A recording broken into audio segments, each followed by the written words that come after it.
নবনীরদনিন্দিত কান্তিধারম রসসাগর নাগর भूपवरं। हरे कृष्णा, दंडवत प्रणाम। हम लोग श्रीमद् भागवतम के 9वां स्कंद में हैं। आज हम लोग अष्टम अध्याय शुभारंभ करेंगे। श्रील प्रभुपाद का प्रणाम मंत्र बोलते हुए नमो विष्णुपदाय कृष्ण पृष्ठाय भूतले भक्तवेदांत स्वामी शून्यवादी पाश्चात्य देशों श्रील प्रभुपाद की जय। अध्याय 8 भगवान श्री कपिल से सागर पुत्रों की भेंट। इस 8वें अध्याय में रोहित के वंशजों का वर्णन मिलता है। रोहित के वंश में सगर नाम का एक राजा हुआ, जिसकी कथा भागवत भगवान श्री कपिल तथा सगर के पुत्रों के विनाश के संबंध में वर्णित है। रोहित का पुत्र हरित के नाम से जाना जाता था। हरित का पुत्र चंप था, जिसने चंपापुरी नामक नगरी का निर्माण किया। चंप का पुत्र सुदेव था। सुदेव का पुत्र विजय हुआ और विजय का पुत्र भरुक हुआ। भरुक का पुत्र वृक था। वृक का पुत्र बाहुक अपने शत्रुओं के कारण अत्यंत क्षुब्ध था, अतः उसने अपनी पत्नी सहित अपना घर छोड़ दिया और दोनों जंगल में चले गए। जब वहां उसकी मृत्यु हो गई तो उसकी पत्नी ने अपने पति के साथ सती होना चाहा, किंतु जब वह मरने जा रही थी तो और वो नामक मुनि ने देखा कि वह गर्भवती है। तब तो उन्होंने उसे सती होने से रोका। इस पत्नी की सौतों ने उसे भोजन के साथ विष खिला दिया, किंतु फिर भी उसका पुत्र विष के साथ पैदा हुआ, इसलिए यह पुत्र सगर कहलाया। स मतलब सहित, गर मतलब विष। मुनि औरव के आदेशों का पालन करते हुए राजा सगर ने यवन, तथा बर्बर आदि कई जातियों का उद्धार किया। राजा ने इन जातियों का वध नहीं किया, अपितु उनका सुधार किया।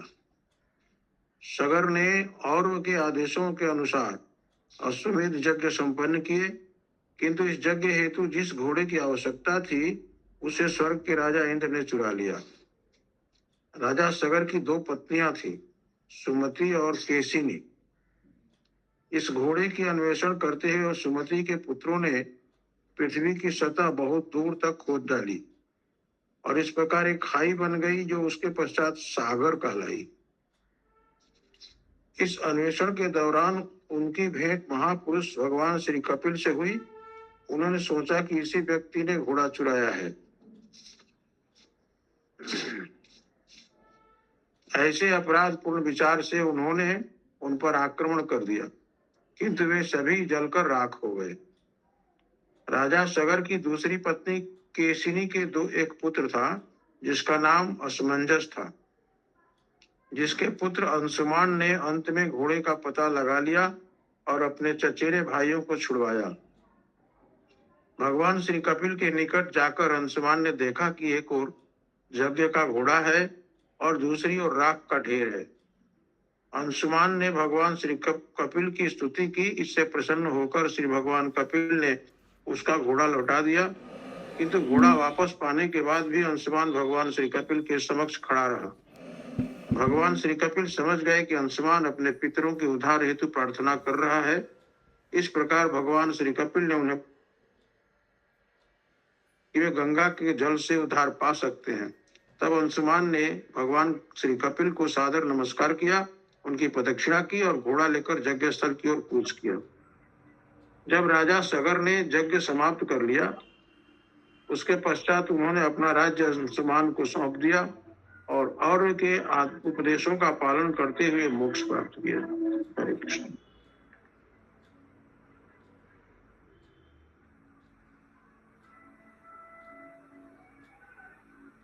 पहला श्लोक। श्री शुक उवाच। श्री शुक उवाच। हरितो रोहितासुतस्। हरितो रोहितासुतस्। चंपस्तस्माद्विनिर्मिता। चंपस्तस्माद्विनिर्मिता। चंपापुरी सुदेवस्तो। चंपापुरी सुदेवतो। विजयो यस्य चात्मजा। विजयो यस्य चात्मजा। अनुवाद। श्रील सुखदेव गोस्वामी ने आगे कहा, रोहित का पुत्र हरित हुआ और हरित का पुत्र चंप हुआ, जिसने चंपापुरी नामक नगर का निर्माण कराया। चंप का पुत्र सुदेव हुआ और सुदेव का पुत्र विजय था। वरुकास्तत्सुतस्तस्मात् भरुकास्तत्सुतस्मात् विकस्तस्यापि बाहुका विकस्तस्यापि बाहुक त्वरिभिरित भूराज चोरी भीत बधूराजा सभार्यो वनम आविशत्। सभार्यो वनम आविशत। अनुवाद। विजय का पुत्र भरूक, भरूक का पुत्र वृक और उसका पुत्र बाहुक हुआ। राजा बाहुक के शत्रुओं ने उसकी समस्त संपत्ति छीन ली, जिससे उसने बाणप्रस्थ आश्रम ग्रहण किया और अपनी पत्नी सहित वन में चला गया। विद्धम तम पंचताम प्राप्तम विद्धम तम पंचताम प्राप्तम महिष्यनुमरिष्यति महिष्यनुमरिष्यति और वेन जानतात्मानं और जानतात्मानं प्रजावन्तं निवर्जित निवारित। प्रजावंतम निवारिता। अनुवाद।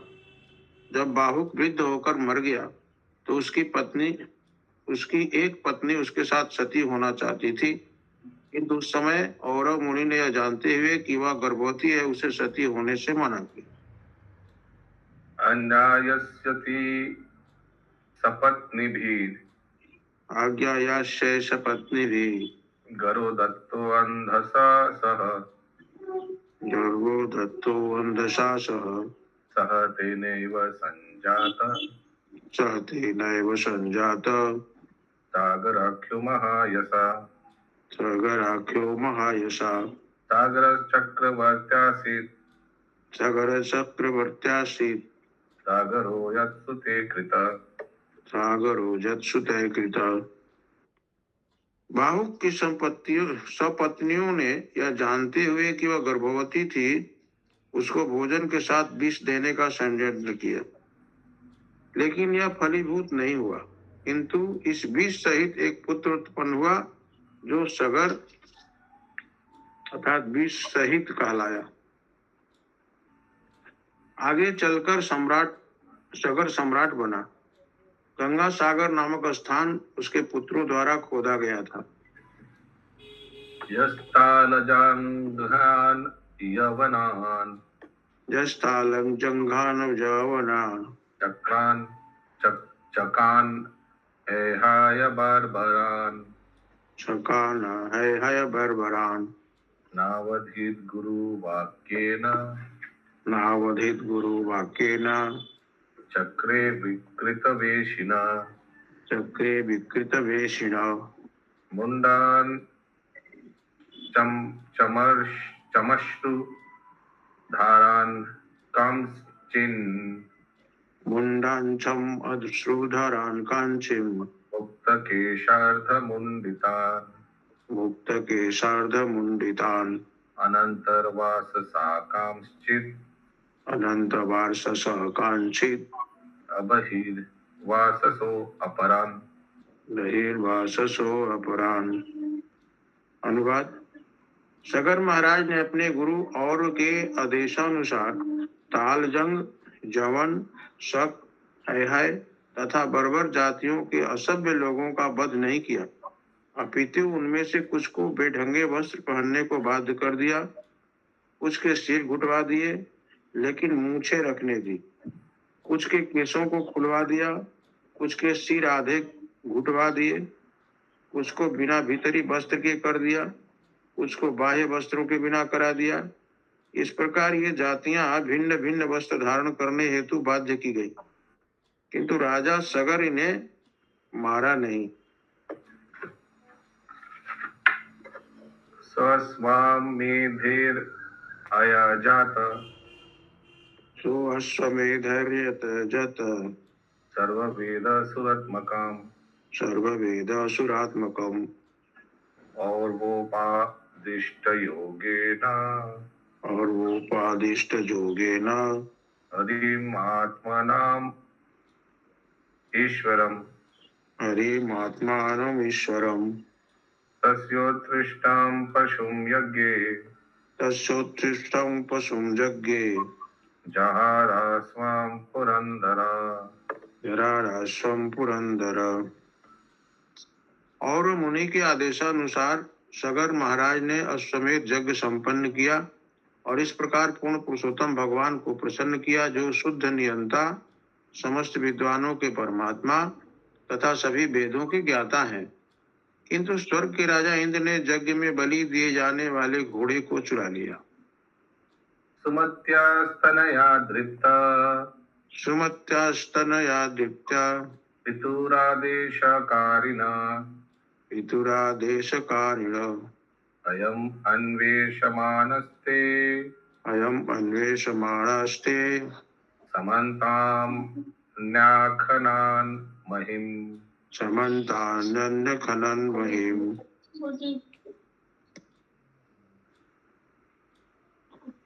राजा सगर की दो पत्नियां थी, सुमति और केशिनी। सुमति के पुत्रों ने, जिन्हें अपने पराक्रम तथा प्रभाव पर अति गर्व था, अपने पिता के आदेशानुसार खोए हुए घोड़े को सर्वत्र ढूंढा।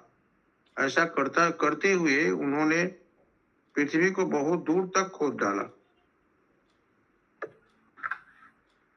प्रागुदीच्यं दिशिहायम् प्रागुदिचांग दिशु ददृशु कपिलान्तिके तद्दिशु कपिलांतिके एषवाजिहरश्चौर एषवाजी हरश्चौर आस्ते मिलितलोचना आस्ते मिलित लोचन अन्यातं हन्यतां पाप हन्यतां पाप इति षष्टिसहस्रिणा इति षष्टि सहस्त्रिण उदायुद्ध अभियायुर् उदायुधा अभिययु उन्मिमीष तदा मुनि।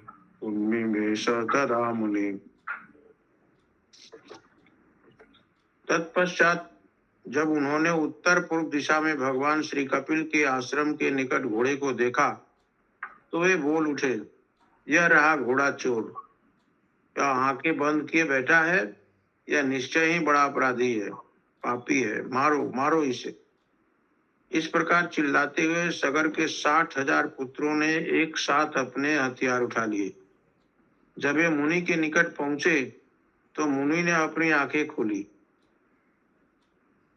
स्वशरीराग्निना तावन् सशरीराग्निना तावन् महेन्द्ररितचेतस महेन्द्रहितचेतस महद्व्यातिक्रमाः हता महद्व्यतिक्रमहता आत्मसादभवान् शनात्। भस्मसाद भवन क्षणात्। स्वर्ग के राजा इंद्र के प्रभाव से सगर के पुत्रों की बुद्धि मारी गई, जिससे उन्होंने एक महापुरुष का अपमान कर दिया। फलस्वरूप उनके शरीरों से अग्नि निकलने लगी और वे तुरंत ही जलकर राख हो गए।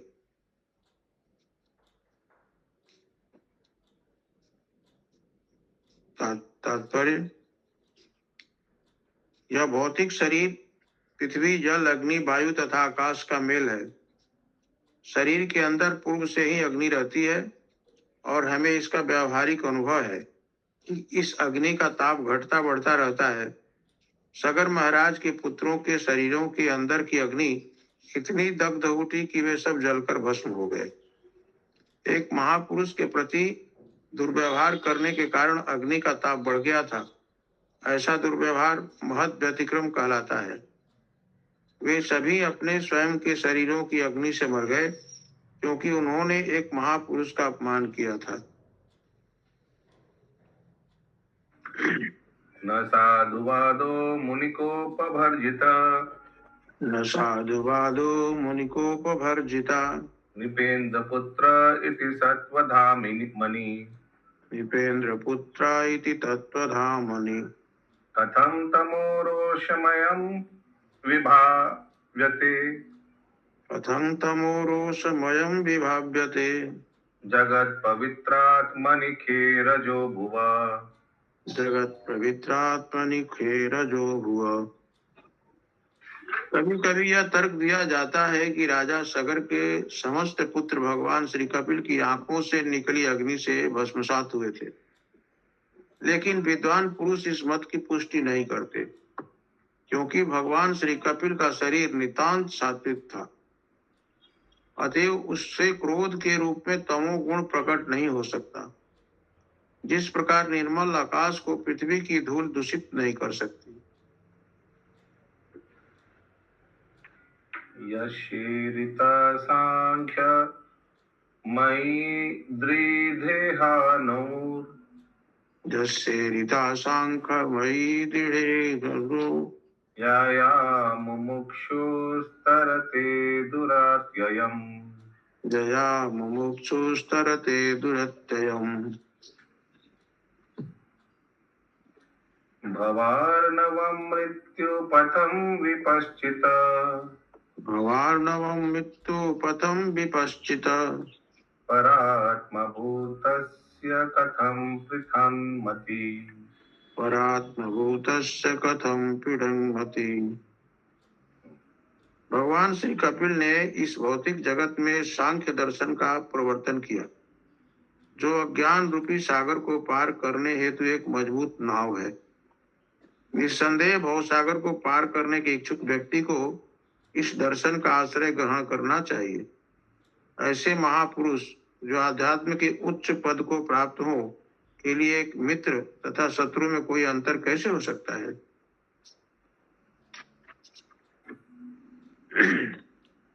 तात्पर्य जो दिव्य पद को प्राप्त होता है ब्रह्मभूत, वह सदैव प्रसन्न रहता है, प्रसन्न आत्मा।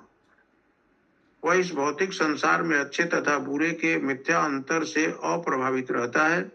अतएव ऐसा महान पुरुष समः सर्वेषु भूतेषु होता है, अर्थात वह प्रत्येक व्यक्ति के साथ समान व्यवहार करता है और मित्र एवं शत्रु के बीच भेदभाव नहीं बरतता। चूंकि वह भौतिक कलमश से रहित शुद्ध पद पर स्थित होता है, इसलिए वह परात्म भूत या ब्रह्मभूत कहलाता है। इसलिए भगवान श्री कपिल महाराज सगर के पुत्रों पर तनिक भी क्रुद्ध नहीं थे, प्रत्युत वे सभी अपने स्वयं के शरीर के ताप से भस्मसात हो गए। यो असमंजस इत्युक्तः यो असमंजस इत्युक्तः स केशिन्या नृपात्मजा सैकेशिन्या नृपात्मजा तस्य पुत्रो अंशुमान् नाम तस्य पुत्रो अंशुमान् नाम सीतमः हिते रतः पितामह हिते रतः। महाराज सगर के पुत्रों में एक का नाम असमंजस था, जो राजा की दूसरी पत्नी केशिनी की कोख से उत्पन्न हुआ था। असमंजस का पुत्र अंशुमान था और वह अपने पितामह सगर महाराज के कल्याण कार्य में सदैव लगा रहता था।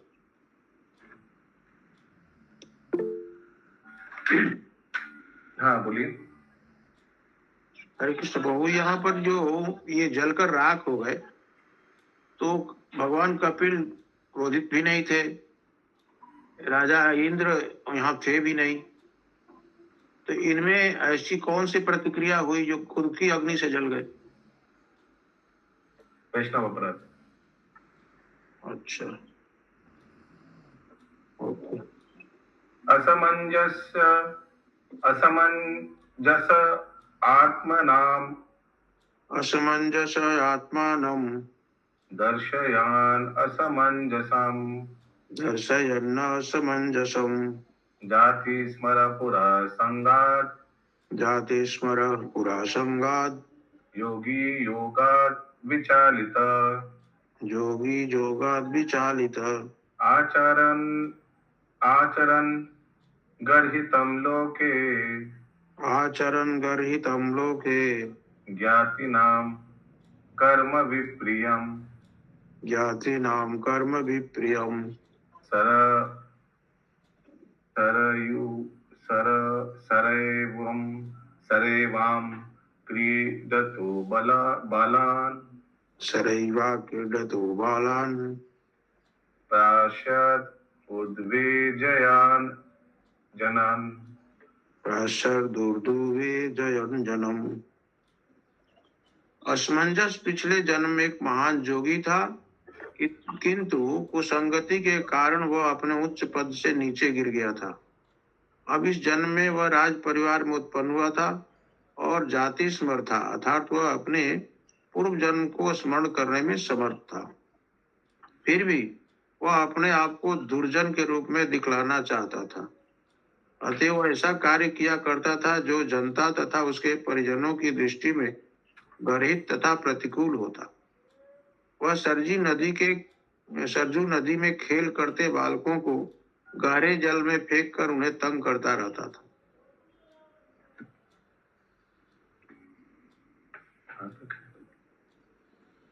हो गया 16 हो गया ना? यही तक था। ग्रंथराज श्रीमद् भागवतम की जय, श्रील प्रभुपाद की जय।